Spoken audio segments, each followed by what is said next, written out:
Anna? Oh, fourth. You are listening to KC Sports Network, proudly presented by Emprise Bank, your partner in possible. Who you do business with is more important than where they're located. Bank from the comfort of your own home with Emprise Bank. Coming up, the latest episode of the KC Laboratory Podcast with Ken Swanson, Craig Stout, and Matt Lane. Coming to you on the fastest growing sports media network in Kansas City. You can find all of our channels covering all the local teams wherever you listen to podcasts or on YouTube. Just search KCSN. And now, the latest episode of the KC Laboratory. It's a live edition of the KC Laboratory presented by Emprise Bank, member FDIC. Maddie Lane, I got a bone to pick with you. You didn't think we were going to have news on Monday. You wanted to do offensive and defensive free agency preview, and half the defensive players are gone, and the Chiefs have a big move to make. What say you, sir? I say that your logic is terrible because there's plenty of defensive free agents. We're going to spend the entire back half of this show talking about what we would still do in free agency if we were the Chiefs, and half of those players are going to be defensive players. So why not just lump the two together? But that's okay. You can't bring me down, Kent, because it's a great night to be a fan of the two-time world champion Kansas City Chiefs. And I got to say, someone's going to tell me in the comments it's 3-time. I know. I get it. It's not as fun to say 3-time when one of them happened 20 years before I was born. Listen, we started this bit a while ago, specifically after the Chiefs won their second Super Bowl. And you know what? It still plays. We can just keep it in the modern era. I don't know what's going to happen when the Chiefs win next year because they're protecting Patrick Mahomes with their brand new offensive tackle, Juwan Taylor. I can't wait to talk about this. I'm so excited to see the first domino fall in the Chiefs offseason plan, their offseason reveal, and the Chiefs move swiftly to address the hole left by Orlando Brown Jr. Obviously, you know the backstory. They failed to come to an agreement with an Orlando Brown Jr. They decided and elected not to place the franchise tag on him. Instead, are letting him test the market.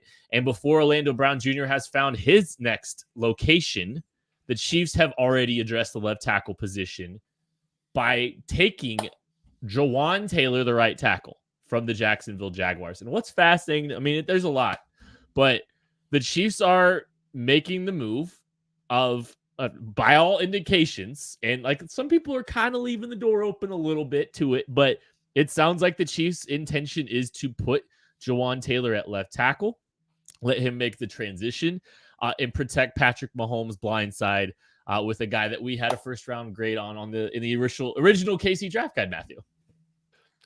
We did. I believe I did the write-up for Juwan Taylor that year, and I slapped a low fit on there. And it stinks that this is going to now make the rounds right now, and it's going to say low fit. But if you read it, I promise it makes more sense if you read why it was a low fit. It makes a ton of sense now. But when you look at it, it says low fit. You're like, well, wait, why are they excited now? Well, because the Chiefs, one, have no offensive tackles. They had two very good ones when he was coming out of the draft, and their schemes changed a little bit. So, Eddie, I digress because that's just, I see that floating around, and I feel bad that it says low fit, and I know that question's going to come eventually. I gave the explanation in my post for it. So, I mean, it's, he's got the length. He's got the athleticism. That's what we're talking about. Like, he fits all of Andy Reid's criteria. The problem was he's more of a gap scheme guy. Guess what happened about midway through since that came out? The Chiefs shifted to a whole bunch of guys that are really good in gap and not leaning on the zone stuff so much anymore. So it makes perfect sense. I think the thing that jumps out to me the most, Juwan Taylor, is an awesome pass blocker. So, you're going to be able to rely on him, whether it be right tackle or left tackle. We're going to get into all of that here in a little bit, I'm sure. But even at right tackle there, he's really grown as a player and especially as a pass blocker. And, if you got Patrick Mahomes back there, you want to throw the ball as often as Andy Reid does. He makes more sense, more logical sense than a lot of other guys that you could have signed just because he's going to have the foot speed to kind of protect up the arc. He's got the length to try and extend and push guys up to 12, 13 yards deep.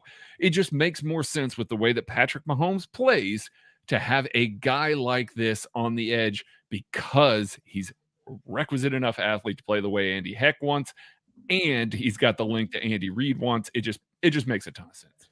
Yeah, I was watching the Super Bowl again last night. Which one? So many to choose from. from. Sorry, yes, because the Chiefs are 2-time Super Bowl. There's 3 of them. Because 3-time. I can assure you, I wasn't watching Super Bowl 4.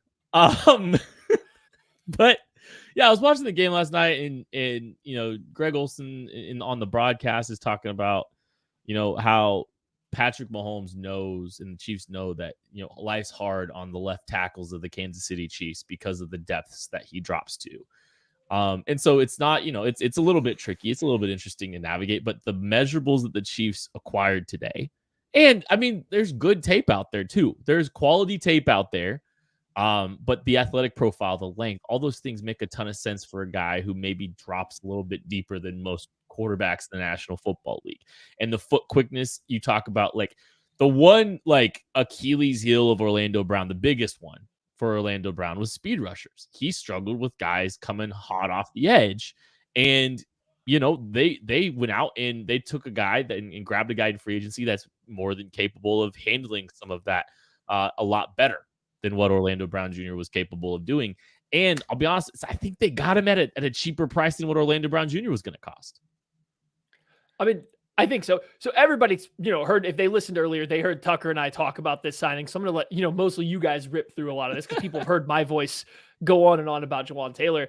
I think the biggest thing, the one thing I want to say that you guys just haven't brought up yet, it's the age. He's 25, just turned 25. He's young. We were talking about it. Mike McGlinchey, and when we get to talk about contracts, Mike McGlinchey signed for $17.5 million. He was the first domino of the offensive tackle market. Juwan Taylor's going to get another contract when he's the same age as Mike McGlinchey is right now. Like, you got to really wrap your mind around it. He's literally going to be getting another contract when he's like the same age as Mike McGlinchey right now. So he's a young guy that's already been ascending despite having to spend a year under Urban Meyer's tutelage and whatever that dumpster fire was last year, the year before with the Jaguars. So seeing catching a guy on the upward trend that's young, that is a better pass protector than a better natural pass protector than what they've had at either offensive tackle spot the last 2 years. I think that is just smart business if you're the Kansas City Chiefs with a Patrick Mahomes at quarterback. Absolutely. And I think the important part is not just that he's 25, is that he's growing into that. I know Maddie kind of alluded to it earlier today, but I want to reinforce this. First 2 years that he played in Jacksonville, he was playing with Blake Bortles and, oh my goodness, who else? It was pretty terrible quarterback play and not necessarily an offense that was conducive to what he did best. They get Trevor Lawrence.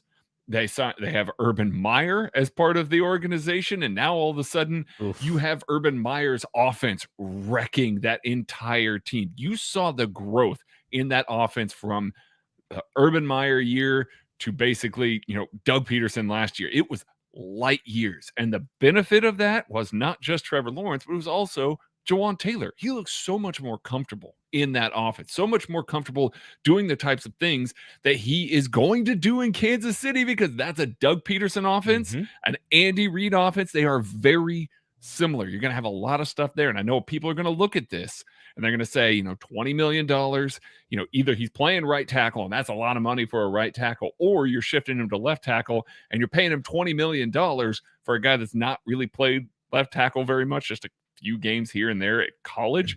But these guys can attest to this. When Mike McGlinchey signed earlier today for $17.5 million, I sent them all a message that said Jawan's floor is 19. So getting him at 20, that's right in the realm of what you would expect. So even if he does stay at right tackle, I don't think that that's too terribly much to be paying for a guy that you're going to be able to lean on, protect your quarterback, and make sure that you have at least one edge shored up enough to where you don't have to offer chip help over there. So many things I love about the decision that the Chiefs made. And I think the process the Chiefs made, believe it or not, because, so we've all played Madden in our lives, and we've all switched a right tackle over to left tackle in a franchise mode. Like, we've all done it.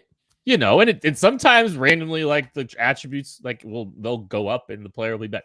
That's not what I'm saying is the case here. But I think the Chiefs have, since Eric Fisher tore his Achilles in the AFC Championship game against the Buffalo Bills, something that really was a big domino to fall in their demise in that Super Bowl. And, it put them on a course for desperation where both tackles were gone, because Mitchell Schwartz as well, which was on Mitchell Schwartz didn't play another snap of football after that. They had to go out of desperation to try to figure out their tackle situation. So what did they do? They got creative. They went and grabbed a guy that predominantly played right tackle, had less than 1,000 snaps at left tackle, and moved him over and protected Patrick Mahomes' backside or blind side for the last 2 years. I can see Jordan smiling in the background. But that's not the first time that this team has done this, because Eric Fisher was the first pick in Andy Reid's tenure here in Kansas City. And in their first season in Kansas City, they put him over on the right side and then transitioned him over to the left side. So this is a coaching staff that has dealt with transitioning players over to the left tackle position at a more than one time, and they've had success doing it arguably every single time. They have acted swiftly to address the biggest need that they have on this football team within minutes. I mean, they put together a 4-year, $80 million contract with $60 million guaranteed in 30 minutes. Didn't talk to Jawaan Taylor's people once before the legal tampering period. Just what a remarkable feat to be able to come to that kind of agreement in just a matter of minutes. I mean, it wasn't quite that. It was like an hour. So, wow. I mean, credit to all of them. But I think the process is really smart, because I think that they've shown, and they've got a track record of doing it. They've got a great left guard to pair with him over on that side of the football. I just think there's just so much that makes sense, big picture, about the move. And I'm glad they did it. That's a very bold thing to do, to give somebody $20 million to try to put them over on the left side. But by all indications, they're doing it. And I believe that this move will work well for them. And some people are saying, well, maybe he's not going to be as good as Orlando Brown. Maybe not. Who cares? Orlando Brown wasn't coming at this price point. He was not going to play for the Kansas City Chiefs at $20 million APY. And who knows what he's going to wind up getting. But the Chiefs got a deal done before he got signed even. That's an interesting point to me too, honestly. So I'm thrilled with this process. I like the results of it. And there's plenty more to unpack with this, but I probably need to shut up now, because I've probably been talking for 2 minutes. I mean, so, I think we outlined this process a little bit earlier in the week about how spending some money on a right tackle and in trying to address left tackle in the draft might be a more reasonable approach, because you won't have to trade assets to get a right tackle. The gap between left tackle and right tackle is smaller than it's been in the past, so on and so forth. We've kind of built out the whole process of why it would work. The Chiefs did that, only now they're moving the right tackle to the left side. And I don't have any care one way or the other. I trust Andy Reid to figure out if they feel comfortable. They scouted. I wish I had remembered to go back and look. I wonder if they had Juwan Taylor in for a visit or a workout in 2019. They didn't have a chance to draft him because they had traded their first round pick for Frank Clark, but they probably got a good look at him, whether it was at the combine or maybe even a visit that year. They might have seen him take some left-handed pass sets and be like, oh, nope, you're good. They probably watched his 2 games at left tackle at Florida and said, nope, he can do it when we see his athleticism and his movement ability, right? So if they think he can, we'll believe that he can. Worst case scenario, they get into camp, he can't do it, and they're like, guess you're playing on the right side, and guess what? You're better than Mike McGlinchey, so if I paid you a little bit more, who cares? We solved one of our tackle problems. And now it sounds like with all the news releases, I personally do think they are completely comfortable with him starting your left tackle. I don't think there's any concern right now from them that they can go into next year with him as your left tackle. If for some reason Broderick Jones is hanging out there at pick 27 and they want to go up and get him and move Juwan Taylor, guess what they can do? They can move him back to right tackle where he's played his whole career. I do think there's like a path for that to happen, but I don't think they're planning on it. So I'm sure we're going to talk about more tackle stuff soon. Yep. I don't think they're trying to trade for Tunsil now. Would I hate it? No. I don't think they're still trying to, though. I don't think that you're going to pay that much money for a right tackle and then trade for a market-setting left tackle directly afterwards, right? Like, I think that's a little too much. But like the move, everything about the process, I think was perfect. Not so fast. I'm willing to have this conversation right now because over the past 2 years, the Kansas City Chiefs, I know that we're looking at this and going, Kansas City Chiefs aren't going to play 2 offensive tackles, top dollar. And this doesn't necessarily mean Laramie Tunsil. It could mean Orlando Brown Jr. for all we know. Like, he's still out there on the market. I don't think so. I don't think it's so either. I don't think so either. But let's, for all intents and purposes, because we have had a lot of comments and they're asking about OBJ and all of that. That's Orlando Brown Jr. Sorry, I need to stop doing that. Orlando. We shorthand it all the time in the text. We shorthand it all the time. It is Orlando. It's Lando. That we're talking about here. Lando. But basically, 2 years ago, the Kansas City Chiefs were trying to sign Trent Williams to a market-setting offensive tackle deal at the same time that they were signing Joe Thuney to a market-setting guard deal. Last year, they offered Orlando Brown Jr. a market-setting tackle deal, and were looking to sign Tyreek Hill for, at that time, prior to Devontae Adams signing, a market-setting wide receiver deal. Now you got a guy in Juwan Taylor that's $20 million. It's not necessarily a market-setting right tackle deal, but it's way up there. So if you wanted to tell me that they were going to make another splash signing, they have shown a history of wanting to do exactly that with some guys lately. I'm not saying that Laramie Tunsil is on his way to Kansas City by any means, but that could be a situation where if the trade compensation was right, I don't think the money is going to stop them, because I truly think that they could sign both of those guys, and Jawaan Taylor you can get out of in 3 years. Guess whose big money is going to be hitting in 3 years? Creed Humphrey. You could sign Laramie Tunsil in a way that his money also can coincide with that sort of deal, and you can get out after 3 or 4 years. Just because you're signing these guys to big money right now does not mean that you are just completely ignoring the cap, that you are kicking the can down the road. They have been looking to pay 2 guys big money for the last 3 off seasons. Joe Thuney will come off the books probably. But they're already paying Thuney, though, right? That's one of your 2 already. I think so. You're saying they're paying a third. But it's a low cap hit this year. You extend Laramie Tunsil, you've got a low cap hit on Jawaan Taylor. I'm just saying there are ways to make it happen. I'm not saying that it's highly likely or anything. I think it's less likely. I really do think that it's not super likely. I'm just going to push back a little bit on the whole. They're definitely not trying to sign a free agent left tackle or trade for the top left tackle, because I could see them still doing it.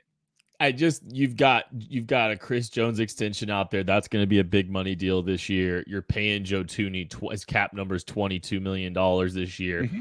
Also, all that stuff happened before Patrick Mahomes' cap hits started increasing at an alarmingly high rate. Well, there's nothing alarming. I'd pay him double this. Like, just, you, me, and Maddie catching passes from him. I don't care. But I don't know. I think the circumstances are a little bit different. And I think, we talk about the second phase of this. I think they're starting to move. They might be moving a little bit away from that. And you can't put that many, resources into one group. Not going to complain, though, because I think a good offensive line in front of Patrick Mahomes is also a very good thing. Also a very good thing. A quick break. We'll be right back after this. Folks, I got to tell you about today's sponsor, and that is Athletic Greens. I've been taking AG1 by Athletic Greens literally every day, and I gave it a try because I wanted to get that better gut health. I wanted to have the sustained energy. You got to support the immune system, especially this time of the year. And I hated taking all those pills and vitamins to actually get all those supplements, and it tastes great as well. I take it in the morning before I start my day, before I make that cup of coffee, and it makes me feel ready to take on everything that we've got going on here at KCSN. And all great athletes take care of their body.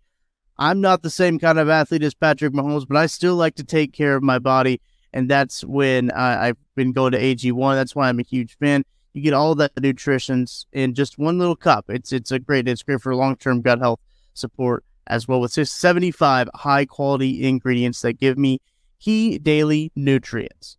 If a comprehensive solution is what you need from your supplemental routine, then Athletic Greens is giving you a free 1-year supply of vitamin D and 5 free travel packs with your first purchase. Go to athleticgreens.com/KCSN. That's athleticgreens.com/KCSN. Check it out. Hit that like button, hit that subscribe button if you're watching right now. Appreciate everybody hanging out. Leave some comments. Tell us what you want to see the Chiefs do for the remainder of free agency. We're going to be breaking a little bit of that down later as well. Also, a very good time to mention everybody watching right now. Look, the Chiefs have taken one big step towards building this team for the future and for next year. The draft's always a big piece of that as well. We have the KCSN draft guide. It's available for pre-order. It's $12.99, and you get 300 plus pages of Chiefs specific draft content. You get 225 write-ups on prospects and how they fit the Chiefs. You're going to get all kinds of great stuff. You're also getting 3 months to KCSN Substack, all for $12.99. So there's a link in the description of this show. You go pre-order it. The book's going to release on April 5th, but you're going to get all of that. You're going to get the 3-month subscription pretty quick here, but you're going to get the book when it releases on April 5th. It's a pretty cool resource. We have, and the funny thing is, though, this is the 5th edition of our book. We had a write-up on Juwan Taylor. We had a page on Juwan Taylor. Maddie was kind of talking about it earlier. So we're starting to see free agents and more players the Chiefs are acquiring in these books. Is kind of a fun thing and a fun, we like to post all those when all of they're acquired. So yeah, the link is in the description of the show if you're watching it. Link is in the description of the show if you're listening to it wherever you are. Okay, so I think Jordan had a comment he wanted to throw up there real quick for us. So Jordan, do you still have that? Nope, never mind. All right, good. Sweet. Good job, team. Yeah. Okay. Thanks. Are we still talking Taylor? I think we need to talk Taylor in the tackle position and moving forward next. But yeah, so you go where you want to go. No, I just didn't know if we were getting out of here. Like to a different position group. No, let's go tackle defense still. to cover. There's Okay, more, we're still on there's more tackle. here. There is. Oh, okay. So all right. So there's more here. This tackle that I'm talking about. I'm talking about tackles more because there's more here to talk about. Craig, what do you got? I got tackles. I got tackles to talk about. No, I do think that we've seen the market kind of go pretty hard, especially at the right tackle market during this one. But Orlando Brown Jr. obviously still out there. We're kind of waiting to hear. And obviously, I've seen a lot of people that have been like, oh, his market must be gone. He hasn't signed already. Nah, that doesn't mean anything to me. Like, they can't sign or do anything until Wednesday anyway. Let it play out. We'll see what happens with Orlando Brown Jr. But I do think the pivot should be the approach to tackle here. And Maddie kind of alluded to it earlier there. You have the flexibility with Juwan Taylor to play him at left tackle or at right tackle. Now you want to sit at 31 in the draft. If you're sitting there and you're just waiting and seeing, Anton Harrison keeps falling. Maybe you feel more comfortable with him playing left tackle. Again, you don't have to offer chip help over there to Juwan Taylor. You can just kind of let him play out over there, offer some help to Anton, put him next to Joe Tooney, develop that guy as your franchise left tackle going forward. I'm cool with that move. Or you leave Juwan Taylor over there. Let's say DeWan Jones falls to you. Big guy that can slide out a little bit, has crazy length to him. Andy Reid's dream, right tackle there. Play him over there. Offer him a little bit help against some speed rushers, knowing that he's not going to get beat inside because he's just got those giant mitts and he's such a mountain of a man. It allows you so much more flexibility. And if we know anything about Brett Veach, is that he wants to go into the draft with the most amount of flexibility that he possibly can have at the positions of need there.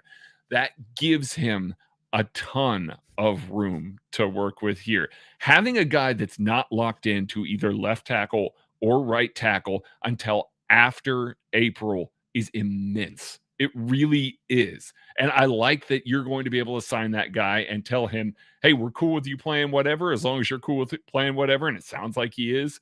That's just so, it is so awesome to have going into that. It can't be understated how comfortable Andy Heck and the Chiefs front office have to be after making this move. I'm coming back in now. I'm coming back in. Coming in hot with this tackle talk. Sure. Tackle. Okay, and Kit, what do you have about tackle? No, go. It's fine. It's fine. The Chiefs, I think, yes. I think Craig outlined some of these options that you could still see in round one that are certainly going to be on the Chiefs' plate. But I don't know if the Chiefs are locked into tackle anymore. I think that was generally his point, right? Is that they now have filled like at least one of, or the biggest need they have. They have one known commodity at tackle. Yeah, there's a little bit of a positional switch here that you have to deal with, but there's a known commodity at tackle. Now you're just going to, it sounds like there's some hope for Lucas Niang. He did come back, get to the second string right tackle when Andrew Wiley did, and for the Super Bowl when Andrew Wiley had to come out for a play. So maybe there is still some hope there for a talented player that's battled through some injury stuff. But even if not, they don't have to go tackle in round one. If you feel good about Jawaan Taylor, you might be able to wait till day 2. You might be able to find somebody, you might be able to find, God forbid, a Blake Freeland on day 2 and see if he can win a starting job. A Wanya Morris out of Oklahoma. Maybe these right tackles aren't as coveted as we think. Maybe Darnell Wright and DeJuan Jones are getting a little bit of an offseason hype and push up the board in a questionable offensive tackle class. Look what tackles are making in free agency. The NFL thinks questionable offensive tackle draft class, right? So maybe these right tackles fall a little bit and maybe they can snag one day 2. So I do think it's worth noting that, Anton Harrison, Broderick Jones falling, Anton Harrison, Darnell Wright, these guys are all options in round 1. For sure, they are an option. But I don't think the Chiefs have to go that route anymore. And I think that was the biggest part. That was the reason I wanted them to go sign, not just trade up for a tackle, go sign one, because now the draft board kind of opens up and they still have plenty of, other holes on this roster that we can address soon. Maybe. I think what this does, I think offensive tackle was like the linchpin, right? Like I think the tackle position was the thing that they desperately had to getting that off the board now. Value, like they throw the word the best player available, a strategy they might want to employ here, because there could be a value that falls to them that they like, or that they can make a small move up for, like they did with Trent McDuffie. They didn't expect Trent McDuffie to be on the board at 23 whenever they traded up for him. So what did they do? They went out and aggressively made sure that they got him. It's the same kind of thing. Like they're in a position now where they can move up to go get just best player available if somebody that they love just is sitting there. And if it's a tackle, cool. I mean, that's a terrifying offense. That's Jawaan Taylor, Joe Tooney, Creed Humphrey, Trey Smith, and I don't know, call it Darnell Wright, Anton Harrison. Holy cow, man. Woo! Good luck. A lot there. Good luck. I mean, that's a nasty group. That's an absolutely nasty group. But if an edge falls, if they like one of the receivers, like everything, I just love how just this one big, bold, aggressive move. They bet on their coaching staff to make improvements. They bet on a young prospect and a young player, and they potentially, if the payoff is we got a left tackle for cheaper than the market, and we've opened up a lot of avenues for us to finish the rest of this team out in 2023. I'm just so geeked out about it. Do you have any other tackle spots or tackle thoughts, or do you guys want to move on? I think Maddie could probably talk about tackle for another 40 minutes, but let's move on. Let's show him a little mercy here. I know this is already the second time. This is please move on. Let's please get off. Oh no, actually, I do have one more tackle talk. Andre Dillard made $10 million a year. Ignore that. Like just ignore that one. That's an outlier. It's a multi-year deal too. Nah. Yeah, I haven't seen the guarantees, so like maybe it's pretty short or something like that. It's just, yikes. I'm glad we didn't elect to talk about defense today and made sure that we talked about the defensive free agency stuff last week, because Marcus Davenport has signed with the Minnesota Vikings for 1 year, $13 million. Would have been off the board halfway through the show that we were talking about. We could talk about potential defensive end fits like right now. That's fine. If you want to throw it, if you want to look and react to the market, there's some big pieces that have fallen. Maddie, where do you want to go? Your reactions to free agency. What do you want to do off the top? Let's start with Marcus Davenport. All right, go for it. So he goes to the Vikings. 1 year, $13 million. That's a lot of cash for 1 year. They have a guy that is a little grumpy. Not even grumpy, just wants out. Just have a guy that doesn't want to be in Minnesota anymore. They just signed a 1 year deal on another defensive end and Marcus Davenport. So Zadarius Smith, and I believe it was Garofolo that tweeted out that, they're kind of set. He didn't say that they were moving on, but he said, but Davenport heads to the Vikings, who are set to move on from Zadarius Smith. So Zadarius Smith, about to potentially hit free agency. It's a guy that, I think a lot of us wanted the Chiefs to sign last year, but there was some uneasiness over the back and everything because there was an issue at Green Bay. He played pretty darn well for the Minnesota Vikings last year, right? And so I think he's a guy that would fit what Joe Cullen does incredibly well. Oh, I mean, one, he's been with them before. I'm like 99% sure they cross paths in Baltimore, but he also, with the way he plays now, the way he played in Green Bay and Minnesota, where they moved him all up and down that line, put him head up over guards, out wide. Like, he's a guy I think would fit great. So like, if he gets released, that's a guy I definitely have my eyes on. I would like that fit a lot better than a Marcus Davenport on 1-year deal for $13 million. I mean, and I'm wondering now if Davenport's $13 million, what a Leonard Floyd's going to get. Surely he's probably going to get more. I mean, he's certainly older, but he's been more consistent. We talked about him a little bit last week, a true 3-down guy that can sign. And based on Jawaan Taylor's current contract, you can structure a deal that involves Leonard Floyd and still fit him under the cap pretty easily, even if it's a shorter term deal, because that first year cap hit for Juwan Taylor is so low. You can potentially get yourself a starting edge rusher, a starting guy that can play all 3 downs, along with a starting right or left tackle there. You walk out of free agency with those 2 moves, and just those 2 moves, that's a slam dunk. That's a slam dunk free agency for Brett Veach right there, let alone if he can sign, a wide receiver or come up with some other little pieces, defensive tackle, retain some guys. We'll see what happens there. But from the edge position, that's the next one that I'm really looking hard at. I know the Chiefs are probably going to look at wide receiver. We'll get to that in just a second. But that edge position right there, there's still a couple of pieces that are still on the market that are difference makers and needle movers for this team. So I'm keeping my eye on them for the next couple of days. Yeah, hit the like button, hit the subscribe button. Appreciate everybody hanging out. Leave some comments. Tell us some of the players you want to see play for the Chiefs, signed by the Chiefs. So Joe Cullen confirmed coached Zadarius Smith in his time at Baltimore. God, our research team's good.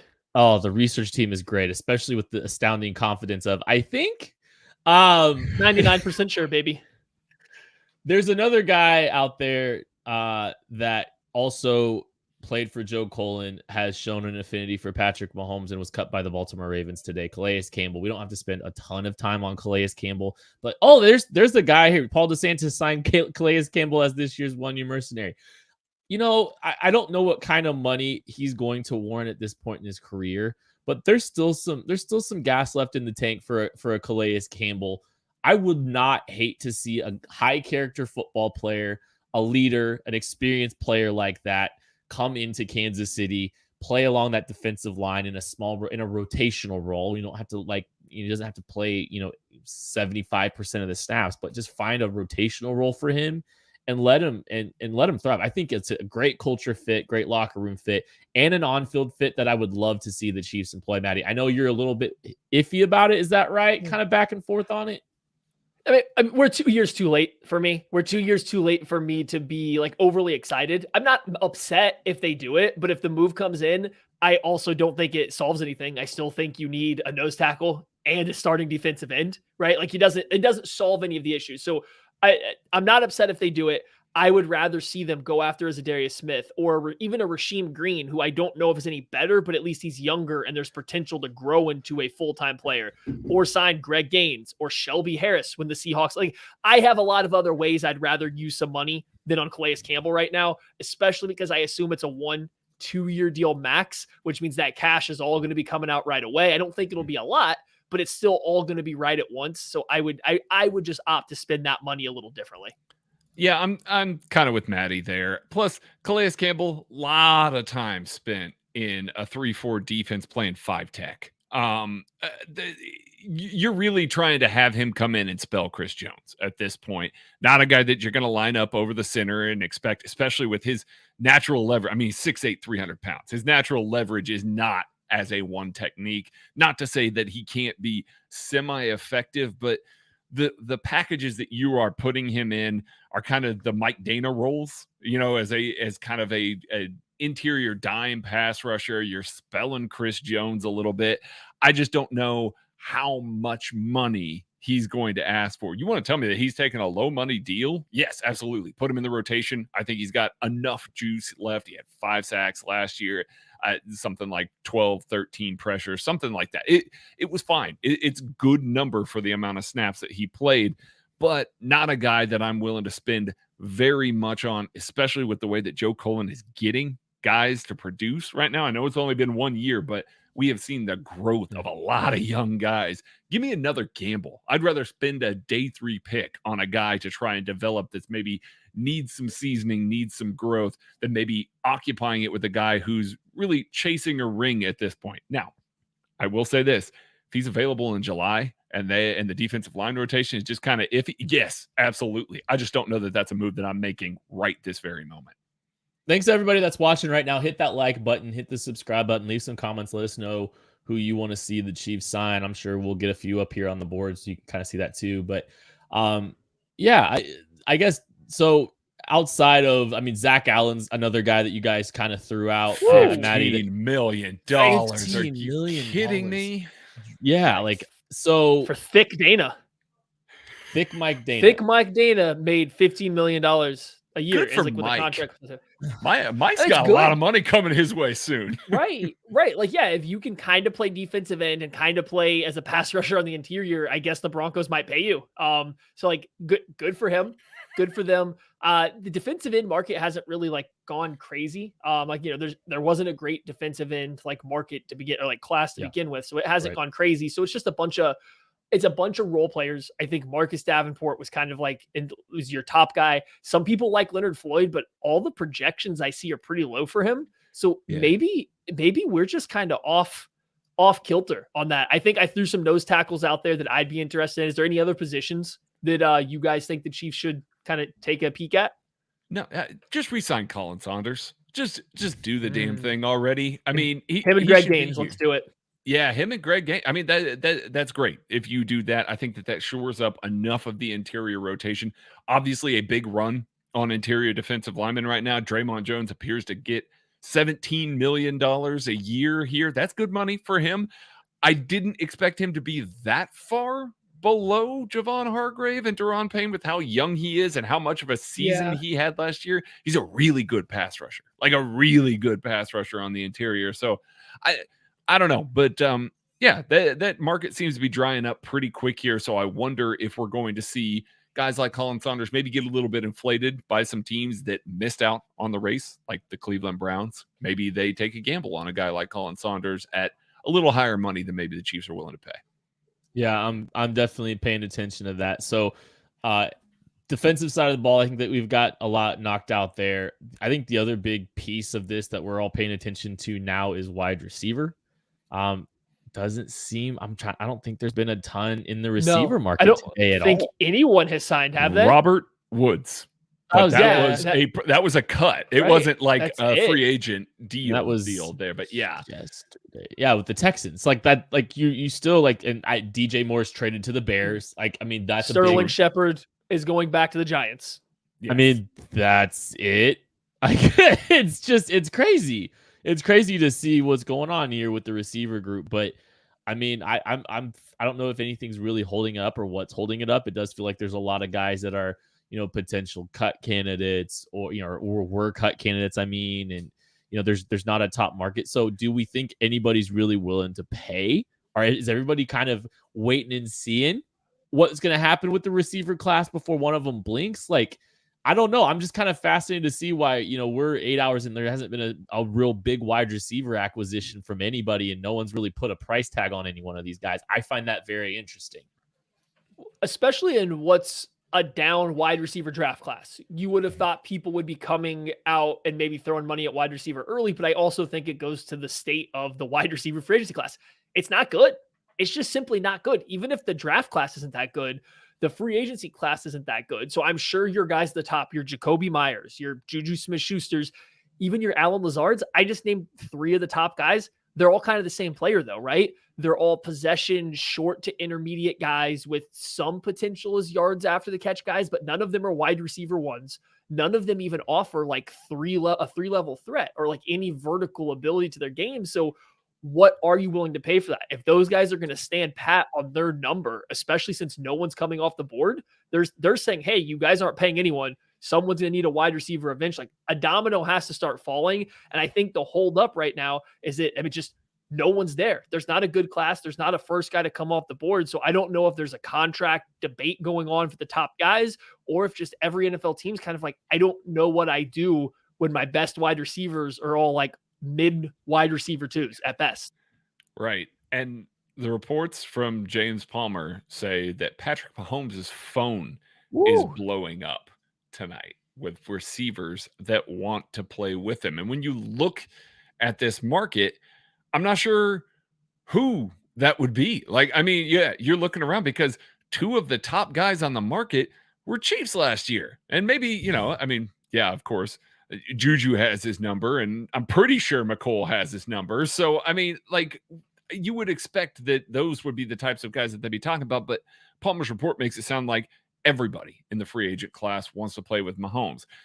That would make me think that those guys aren't getting big offers elsewhere at this point, because if you are looking at the Kansas City Chiefs and you're looking at the cap space that they do have, and you're trying to look for a bigger deal, it's probably not going to happen in this class. I can see a lot of 1-year deals, lower money, 2 or 3 year deals, nothing that's like a break the bank, I want to come play with you for the next 5 years kind of deal. So if that's the case, yeah, you probably got a lot of these guys that are wide receiver 2-esque type players that are sitting there calling him and being like, hey man, get me in there on a 1-year deal. Let's inflate my value. Let's try and blow this up so that I can get a bigger market next year. And that makes sense. It makes sense that those kind of guys would be playing. I do think that if there is a domino to fall, and I'm not sure that this is it, but if there is a domino to fall, it is Odell Beckham Jr. And I do think that there are teams that view him as a wide receiver 1.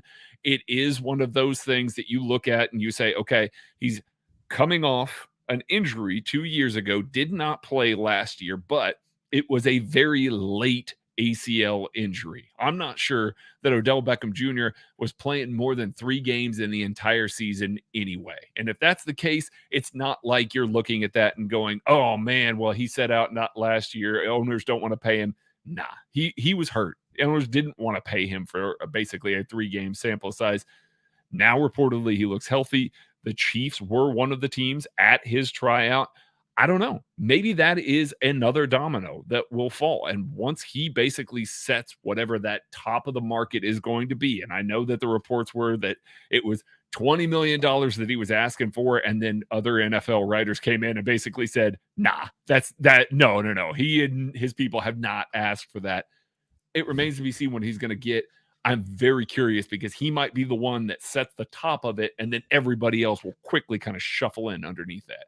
It's crazy to think about, but like Odell Beckham Jr. off that injury legit might be the best receiver in the free agent market. That's how bad the market is right now. So and if Juju was healthy, I think that he would be very firmly the top receiver on this market. I really do. But I do think that people wonder about his injury history. Yeah, and it's fair. I mean, it's entirely fair. Like, a couple of thoughts. Jalen Ramsey goes for a 3rd-round pick and Hunter Long on the right side of 30. I know a lot of people are talking about Nuke Hopkins, DeAndre Hopkins. Do we think the Cardinals are getting a 3rd for Nuke now? Like, no. I mean, absolutely not. Like that, yeah. I'm wondering if a 4th-round pick does it. Like, I think the Chiefs have a couple. I know a team with a couple of them. But I think that's the move. I think you guys are talking about Odell Beckham Jr. I think it's more likely that DeAndre Hopkins is the domino that everybody else is waiting for, because there's probably exactly one wide receiver that any contending team cares about, and it's DeAndre Hopkins, and you have to trade for him.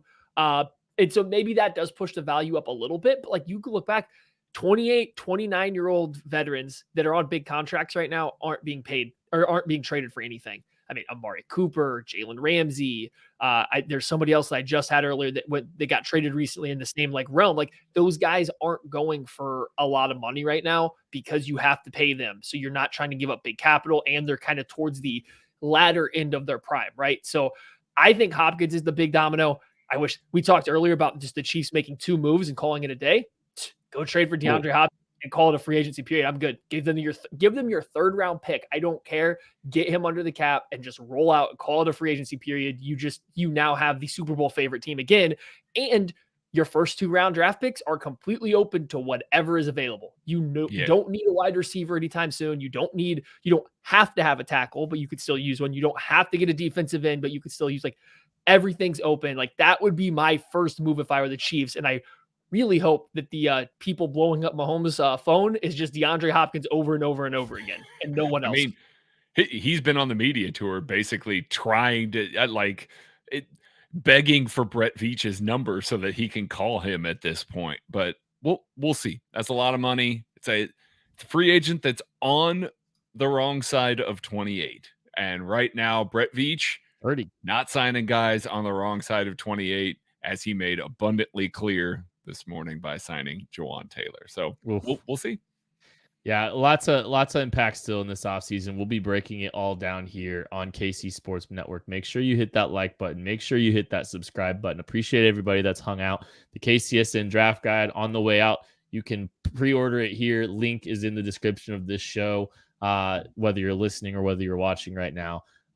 Big first day for the Kansas City Chiefs. There's plenty of news still to come, I think. Can't wait to see how the rest of the offseason unfolds. And we'll be here at KC Sports Network breaking it all down. Thank you all so much. Oh, by the way, one real quick other thing. Congratulations to Andrew Wiley on getting a 3-year, $24 million contract. Well deserved for you. Best of luck in Washington. That is 2-time Super Bowl champion. 2-time. Andrew Wiley. Big time. Congratulations on going over there with Eric Bieniemy. That's going to do it for the KC Laboratory. We'll catch you later.